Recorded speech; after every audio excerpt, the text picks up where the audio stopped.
El profesor Carlos Ortiz, profesor de la Escuela de Letras de la Universidad Central de Venezuela, filósofo egresado también de la Universidad Central de Venezuela, se ha dedicado en esta cuarentena a hacer transmisiones vía Instagram para tratar de compartir algunas reflexiones sobre la filosofía.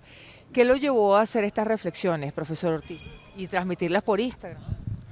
La convicción de que la filosofía es un servicio político en el sentido de que ofrece algo a las personas para la comprensión de sí mismas, pero esa comprensión de sí mismas debería ayudar a llevarla a buscar una manera o a encontrar una forma de relacionarse mejor con las otras personas. En el sentido de que no podemos concebir la vida personal como algo aislado de los demás, y eso creo que todos lo sabemos, pero es difícil en ese no aislarse, no entrar también en conflictos a veces con nuestras propias relaciones. ¿Cuáles son esos conflictos?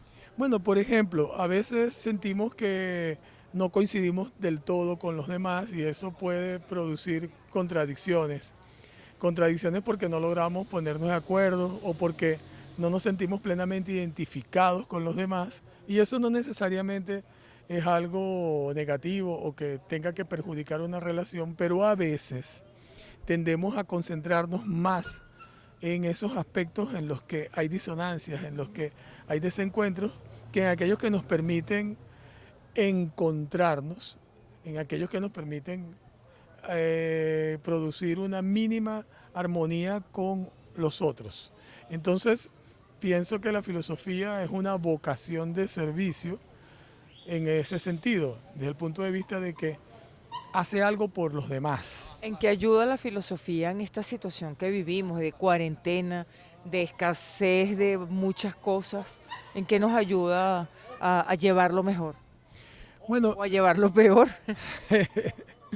la filosofía puede ayudar en la medida en que nos ayude a darnos cuenta de que lo otro es lo otro y yo soy yo. Yo no estoy desconectado ni desvinculado de eso y no hay forma de que yo me abstraiga de la realidad. Pero eso no significa que yo no pueda ser al mismo tiempo capaz de valerme por mí mismo, y que no significa que al mismo tiempo yo no pueda ser capaz de detenerme un momento a pensar con un mínimo de tranquilidad, con un mínimo de serenidad, ya que todo está tan interferido, ya que todo es tan conflictivo, ya que todo es tan hostil.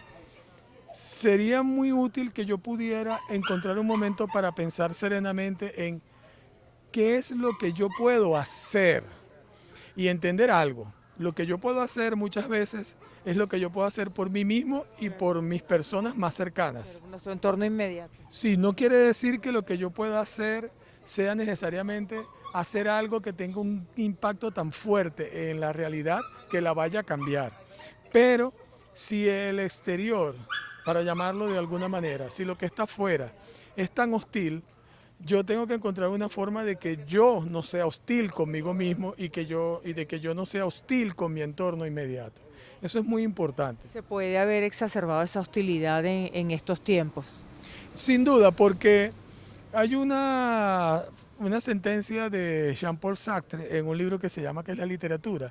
Y él dice que en tiempos extremos el alma se muestra tal cual es. Es una manera de decir que cuando las situaciones son sometidos a muchísima presión, solemos reaccionar de una forma en la que se revela lo que realmente hay dentro de nosotros. Por ejemplo, en este caso ha salido lo peor o lo mejor de nosotros. Hemos visto de todo. Hemos visto de todo. Hay que entender algo. A veces cuando emerge lo peor de nosotros, lo que ocurre justamente es que estamos respondiendo a una situación de gran hostilidad para la que no estamos preparados, y nuestra reacción puede ser por miedo o por ira, puede ser desproporcionada. Nuestra reacción puede ser una reacción violenta, no tanto por los efectos o por la manera en que se manifieste, sino por el daño que nos hace a nosotros mismos. Muchas veces la violencia, cuando se habla de una reacción violenta o de una forma violenta de responder a algo, no se toma en cuenta que esa violencia es sobre todo una violencia contra nosotros mismos porque nos hace sentir mal, nos perjudica, nos daña, nos hiere la ira que sentimos. Entonces la filosofía, una de las cosas que ha tratado de hacer es ayudarnos a pensar y a cultivar virtudes como la templanza, la entereza, que a veces se interpretan mal. Se piensa que a veces que la templanza es una forma de ser tan autosuficiente y como blindada frente a todo, y en realidad la templanza es en cierto modo una manera de responder con moderación a situaciones extremas. Ahora, profesor, usted identifica sus redes, en este caso en Instagram, Mecánica Existencial, con la figura de un gato. Que tengamos, que le haya usted llevado a reflexionar sobre los gatos, que debemos incorporar a nuestra vida de los gatos, o fijarnos en lo que no deberíamos incorporar. Bueno, hay algo que tienen los gatos y es su independencia. Y esa independencia de los gatos, que es proverbial y de la que se quejan todos los que son tenidos por gatos,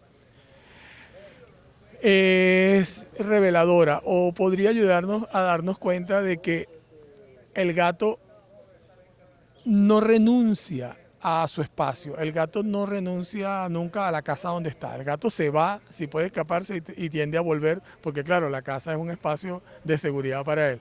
Sin embargo, eso no ata al gato a nada. Pero Debemos aprender eso. si vemos eso, claro, podemos aprender a que esa contradictoria enseñanza de buscar la autodeterminación, la autonomía, la independencia, buscando la relación con los otros, que a la gente le suena raro, es decir, ocuparse de uno mismo, ocupándose de los demás, parece contradictorio. Sin embargo, la filosofía ayuda a entender que yo me ocupo de mí mismo, ocupándome de los demás, porque cuando yo soy capaz de lograr una relación sana, o por lo menos una relación sensata conmigo mismo, de esa misma manera yo voy a poder tener una relación más asertiva, más saludable con los demás. Porque el problema sería que en la medida en que yo no tengo paz, en la medida en que yo no logro tener, digamos así, una afirmación saludable, razonable de mis afectos, en esa misma medida va a ser muy difícil que yo tenga relaciones satisfactorias con los demás. Ahora, profesor, usted tiene este servicio que está ofreciendo Mecánica Existencial de acompañamiento filosófico prácticamente en esta cuarentena. ¿Lo va a mantener en la flexibilización de la cuarentena? ¿Va a retomar su consultorio filosófico, que sin duda es algo novedoso, al menos en nuestro país? Sí, yo he mantenido el servicio de mecánica existencial y vuelvo a lo que decía al comienzo, veo la filosofía como una vocación de servicio, hacer algo por los demás, acompañar a los demás a pensar. Pensar es muy importante porque pensar ayuda a caer en cuenta de cosas, a darnos cuenta de nosotros mismos. Este servicio lo ofrezco a través de WhatsApp incluso, dadas las circunstancias, también en consulta personal, que ya por la flexibilización se puede retomar. Pueden ubicarme a través de las redes en Instagram, @mecánica existencial, en Twitter, @meca existencial, por el teléfono 0424-128-2680. Es un servicio realmente orientado a ayudar a las personas a encontrar la serenidad para pensar. La serenidad es muy importante, pero es muy difícil de lograr. No es un defecto no encontrar la serenidad, pero digamos que hay que insistir en buscarla. A veces lo que ocurre con la serenidad cuando sentimos que la hemos perdido es que renunciamos a buscar la serenidad porque hemos llegado a la conclusión de que es imposible tener paz, de que es imposible la tranquilidad. Pero a veces la paz se va convirtiendo en una búsqueda y en una forma permanente de relacionarnos con nosotros mismos, es decir, puede llegar un momento en que yo me vea a mí mismo como una persona que busca su paz interior y aunque sienta que no la encuentre, en la medida en que eso me define o eso orienta mi existencia, yo voy sin darme cuenta, voy encontrando poco a poco cada vez más sosiego, cada vez más una intuición de la paz espiritual, de la serenidad que aunque yo siga pensando que no la he encontrado, es algo que le va dando sentido a mis acciones y en la medida en que la procuro, estoy cada vez más cerca de ella. Eso es importante. En buena medida, esta circunstancia de la pandemia, y es una de las razones por las que, por supuesto, no interrumpí para nada el servicio de mecánica asistencial, sino que lo convertí en transmisiones en vivo, en interacción permanente con la gente. Una de las cosas que me hizo ver la pandemia es que se corre el riesgo de rendirse, es decir, ¿Qué sería rendirse? rendirse sería bajar los brazos y sentarse, no a pensar, no a descansar, sino sentarse a esperar que un día las cosas sean como eran antes o que esto se acabe, como quien está fastidiado de algo.